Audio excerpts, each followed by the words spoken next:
Votre journal de la fin de journée, c'est Europe Soir.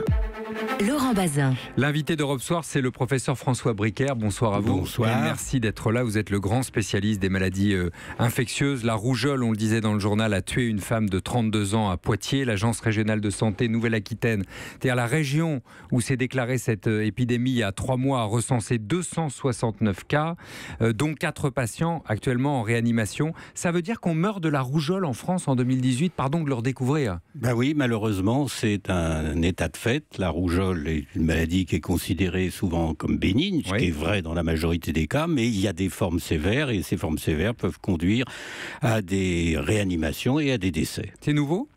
Non, c'est pas nouveau. Il y a toujours eu des complications de la rougeole, il y a toujours eu des formes mortelles de rougeole, mais les progrès de la médecine et en particulier de la vaccination font qu'on ne devrait plus mourir de rougeole. Est-ce qu'il faut craindre pour la vie des 4 autres personnes qui sont aujourd'hui en réanimation ? Ben écoutez, je ne connais pas le cas. Vous ne connaissez pas les dossiers, bien sûr. Mais il y a toujours des risques. C'est quoi les symptômes quand on meurt de la rougeole, on meurt de quoi en fait ? Alors il y a 2 grands types de complications dans la rougeole. C'est d'une part des complications respiratoires, avec des surinfections qui peuvent apparaître. Le virus, il s'installe aussi dans les systèmes bronchiques et pulmonaires. Puis deuxièmement, les complications neurologiques, avec en particulier des encéphalites qui sont particulièrement graves, avec soit des grosses séquelles, soit des décès. Les premiers symptômes ? C'est ceux qu'on connaissait quand on était petit ? Alors oui, c'est l'apparition d'une fièvre avec ce qu'on appelle le catarrhe. Vous savez, le nez qui coule, les yeux qui pleurent, on est tout rouge au niveau du visage, avant que n'apparaisse cette fameuse éruption qui est la rougeole et qui caractérise la rougeole. C'est une maladie très contagieuse ? Oui, alors c'est parmi les maladies infectieuses une des plus contagieuses.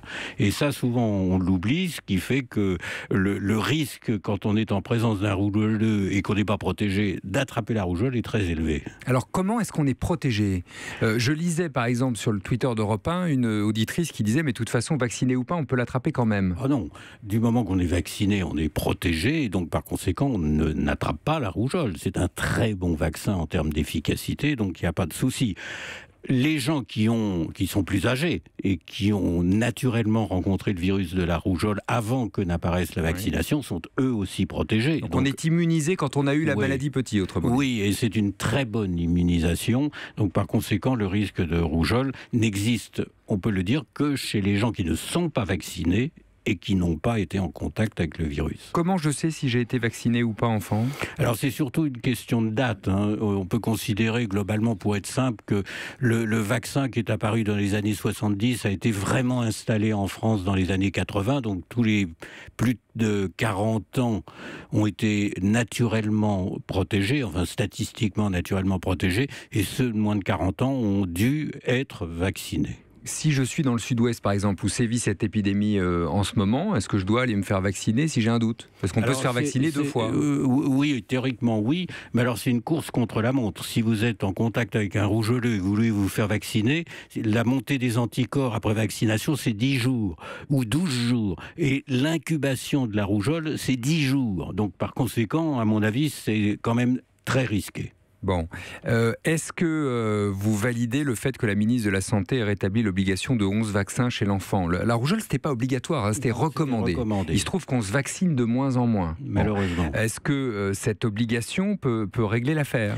Alors, d'abord, je soutiens parfaitement, alors complètement, la décision d'obligation mise en place par la ministre. Deuxièmement, est-ce que ça résout le problème ? Ça devrait l'améliorer, oui, dans la mesure où on parle réellement... souvent de cordon sanitaire.